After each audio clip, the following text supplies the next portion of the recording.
После еден од најголемите христијански празници Великден, ова е отвореното студио 1. Добар ден и добре дојдовте.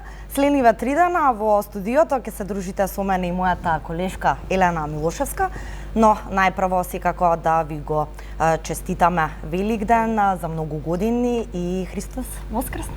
Така е, Христос воскресна, исто така паралелно да ви го честитаме и односно 1 мај кој што нели годинава така малку испадна, односно се споија празниците, па се надам дека ќе уживате во слободните денови. А сега да видиме што е она што денес ќе гледате во текот на денешниот ден на програмата на 1 ТВ.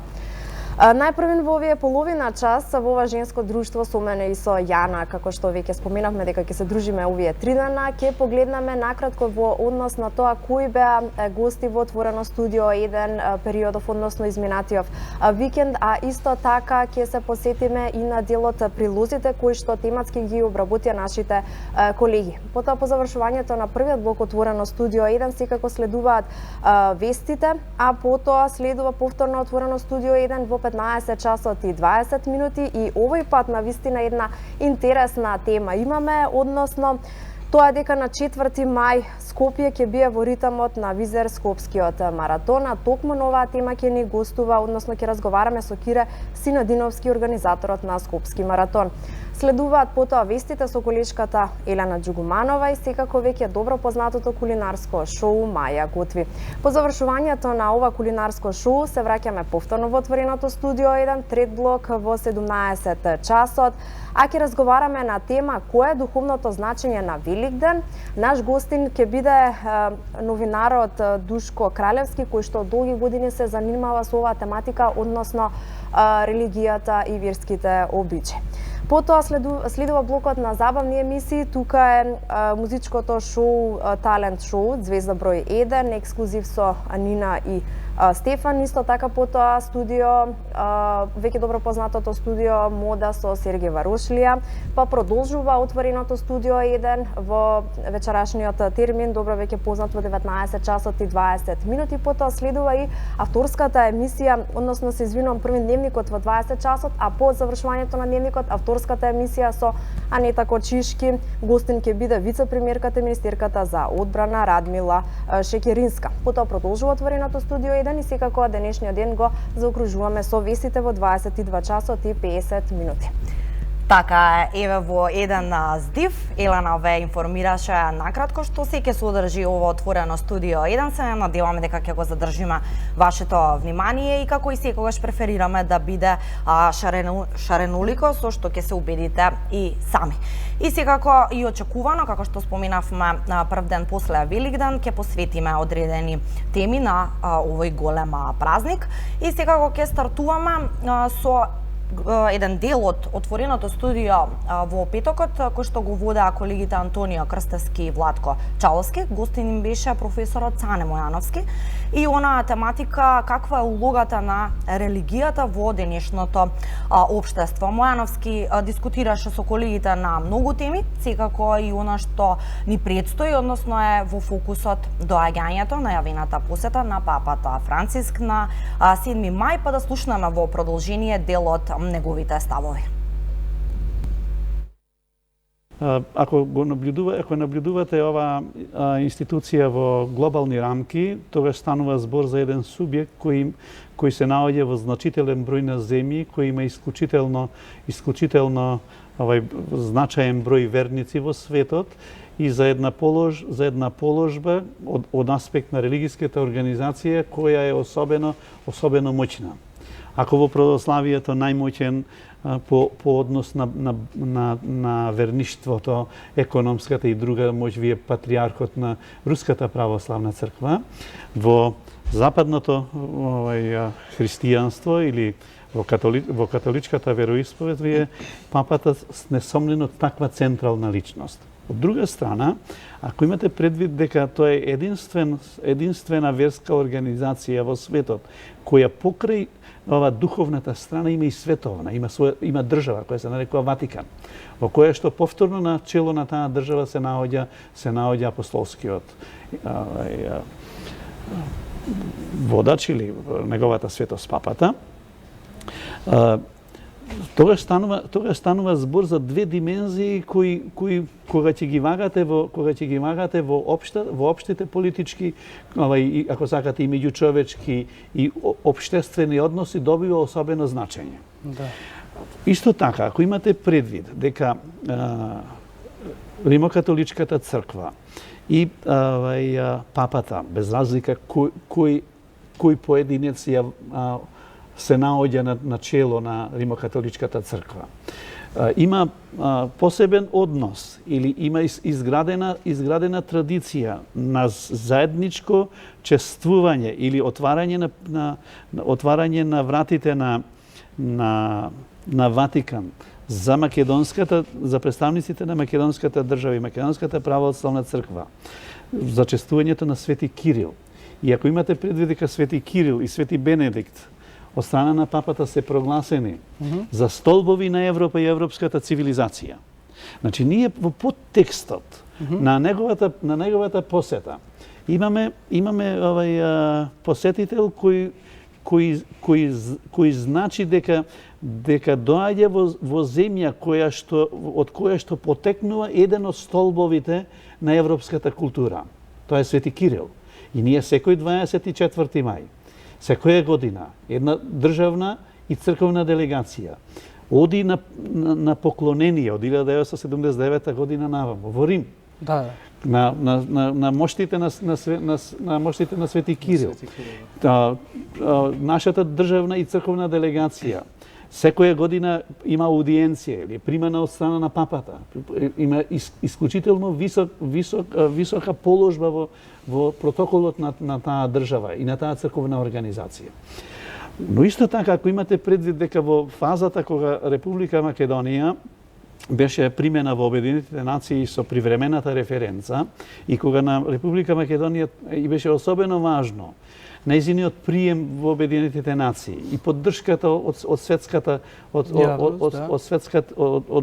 државите во светот, поддршката на Светата столица и поддршката на отецот, на папата, на Светиот папа, беа дарови кои што оваа држава ги чувствуваше низ мноштвото поддршки од значителен број на земји во кои што оваа црковна структура има влијание. И трета димензија, за која што треба да имаме предвид, е тоа дека во Македонија живее една значителна заедница на верници од католичка вероисповед. Има два реда таа католичка вероисповед во Македонија. Едниот е византиски ред, кои во основа се верници кои таму некаде пред повеќе од 160 години за време на Кукушката унија во 1859 година преминуваат под юрисдикција на Римокатоличката црква. И во основа сега во јужниот дел на Македонија, бидејќи по Преспанскиот договор ние сме северна Македонија. Значи во јужниот дел од Македонија, или како ние порано нарекувавме во Егејскиот дел на Македонија, еден значителен број од верништвото, православното верништво, неможноста да исповеда на народен јазик, да имаат свој представници од домородни кои го зборуваат јазикот. Беше отворена таа дебата во 1869 година. Римскиот папа ги прифати сите услови кои ги постави тогашните представници на Кукушката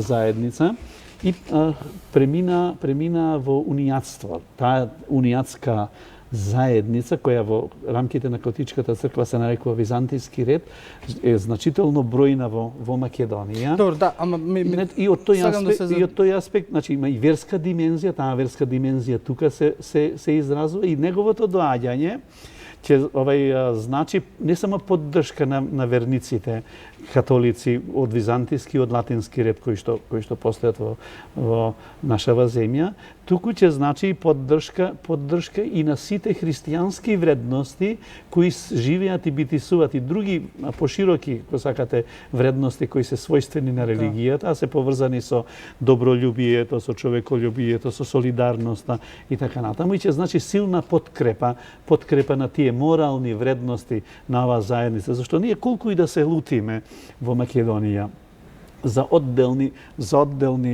дневни или нетипични настани. Ние во Македонија сепак сме општество или заедница во кое што постои релативно висок степен на взаемно разбирање и почитување на религиските и етничките разлики. Се согласувам. И од тој аспект ако наблюдувате доаѓањето на римокатоличкиот поглавар за нас ќе значи силна поддршка за тие вредности, кои ако ги наблюдувате во поширока смисла како културен процес се дел на европската култура.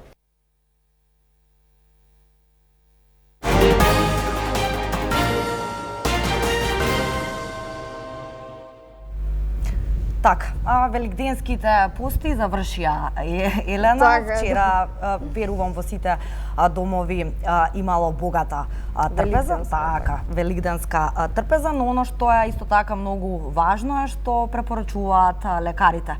Спомена и ти претходно се споија овие празници, секако во пресредни е и 1 мај, да. Верувам дека празнично сите ќе слават, меѓутоа на што треба да се повнимава, односно лекарите со препорака како и во однос на внесувањето на многу мртна храна, така и во однос на алкохолот. Така.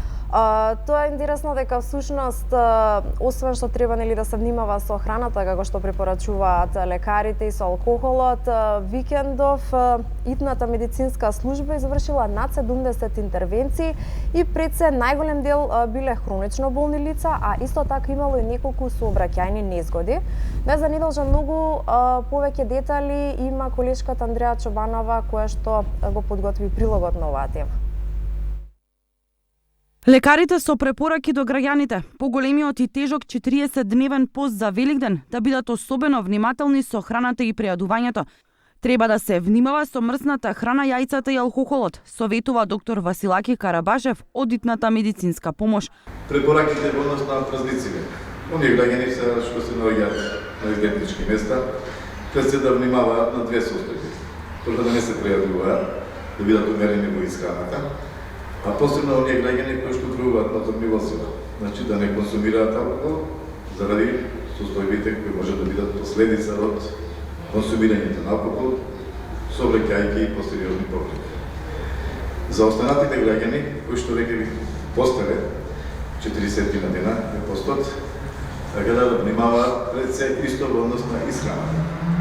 Да бидат умерени во исхраната, да преоѓаат постепено на секојдневната исхрана, да внимаваат пред се на храната мрсно, јагнешко, свинско и да бидат умерени. Во изминатите 24 часа, итната медицинска помош имала 70 интервенции, од кои најголемиот дел се однесуваат за хроничните болни лица и лица со астма. Здравствената состојба, значи минатото деноноќе, до овие последни 24 часа, имавме околу 70 интервенции, хронични болни, хипертензии, значи астмите, хронична обструктивна белодробна болест и на жалост имавме околу 5 сообраќајки, за среќа без некои сериозни последици.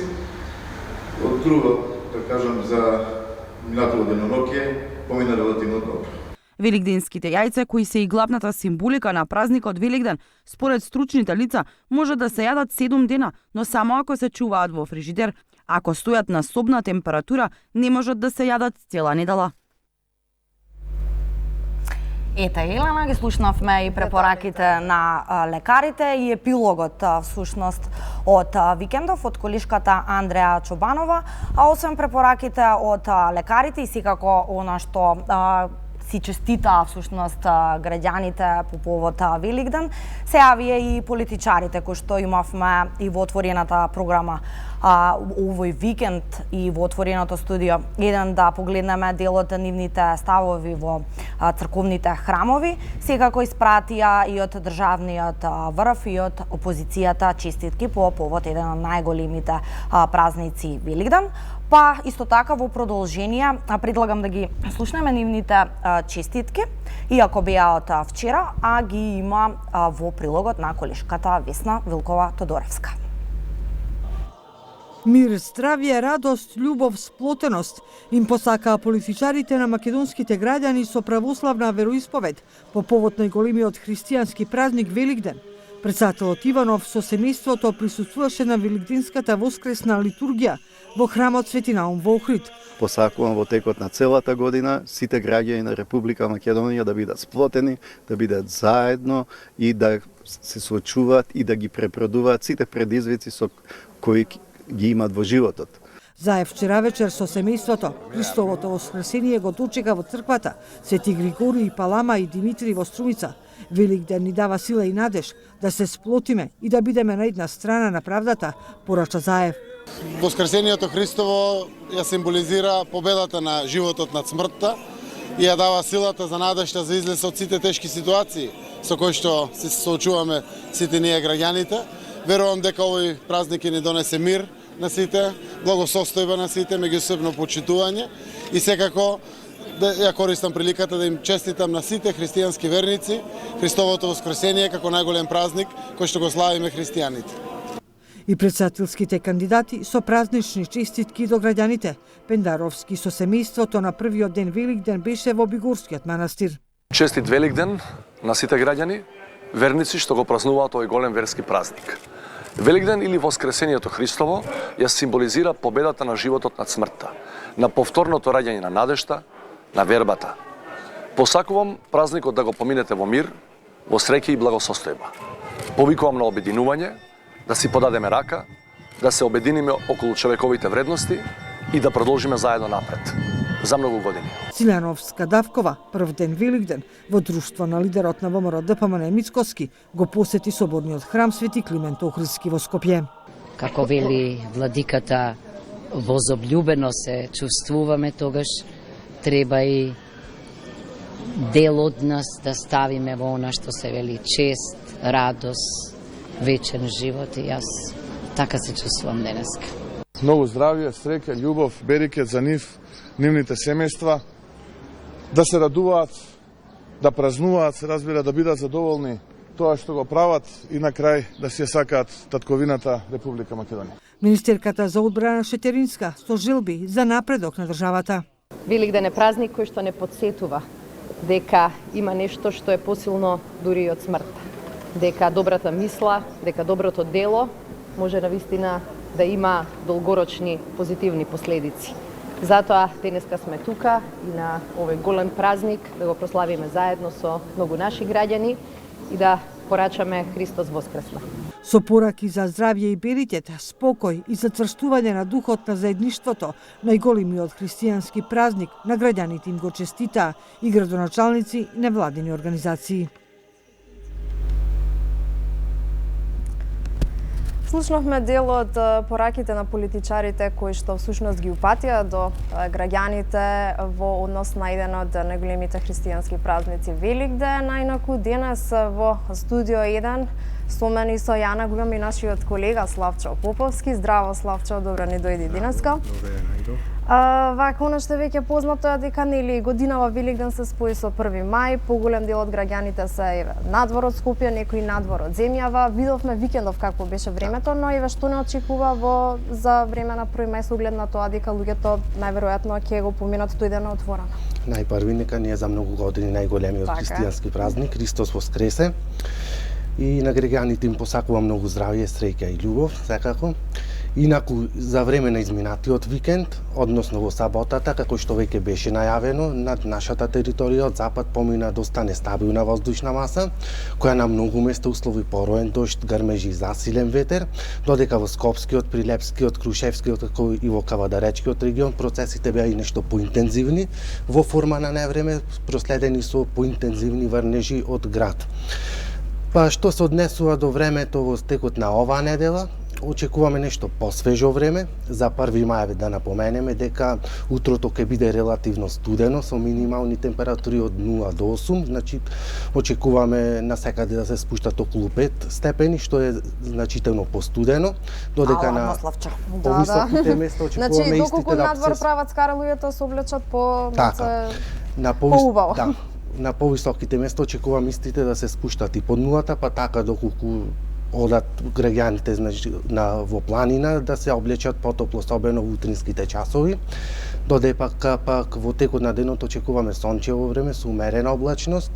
Во текот на попладнето, особено во планинските региони, очекуваме локална појава на краткотраен пороен дожд, грмежи и засилување на ветерот, но тоа не би било ништо вообичаено. Сепак чадар да носат со себе добро.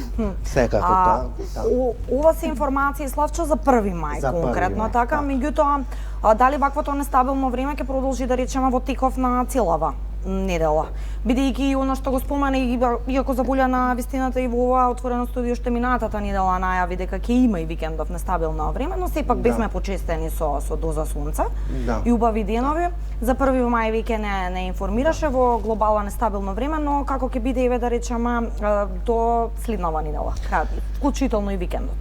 Како што веќе информирав ни на нашиот сајт edentava.mk, за се иако информациите се неофицијални, сепак очекуваме во текот на овој викенд и на почетокот од следната работна недела нашата територија, но и Балканот да бидат зафатени од нешто постуден воздух кој би условил врнежи од дожд, значи поинтензивни врнежи од дожд, а поради поинтензивни од оваа недела.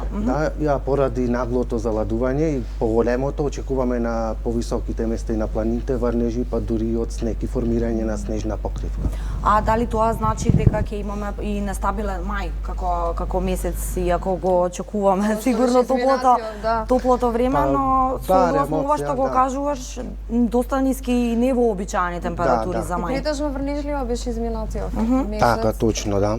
Но сепак мај очекуваме да биде во поглед на врнежите, просечен, но ипак очекуваме периоди со доста нестабилност, како и поинтензивни врнежи, како и посвежо време, иако очекуваме секако продори на потопол воздух од северните предели на Африка, како што беше и овој изминатиот. Со прашината и песокот од Сахара. Дали можеби ќе ни доаѓа повторно некој ваков бран? Како тој со Сахара и со прашината? Тоа секако очекуваме, да, и тоа особено од јуни месец па натака, што значи и понатаму и анализите укажуваат на тоа дека ќе биде значително потопло ова лето со почести продори на топли воздушни бранови од северните предели на Африка. Колку е ова добро, Славчо, според тебе? Имаше, да речеме, доста од граѓаните реагираа, нели, согласно тој бран од Сахара, па многу прашина. Има проблеми со очите, така, да. Тоа беше и сосема очекувано, веќе најавивме ние и предупредивме. Да, најавивме, меѓутоа... Но тоа е поради релативно високата влажност во воздухот која има, но и поради значителниот продор на сахарска прашина и песок. И тоа додатно услова биометеоролошките услови да бидат крајно неповолни, па така особено метеопатите чувствуваат такви тегоби здравствени проблеми.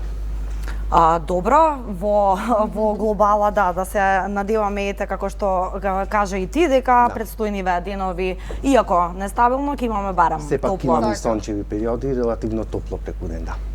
Така е, во ред, доколку тоа е се од тебе. Барем тоа за се. Секако може, нели, она очекувано и сам најави, постојано твојата прогноза ја има на сајтот edentava.mk. Со нови информации секако ќе ги информираш дополнително гледачите. Ти благодариме, Славчо. Благодарам и на вас. Така, јас и ти, Елена, треба полека да го заокружиме овој блок од отвореното студио 1. Секако со нас се гледаат повторно во 15 часот и 20 минути. Така, во продолжение следуваат вестите со колешката Елена Джугуманова. Вие останете во добро расположение.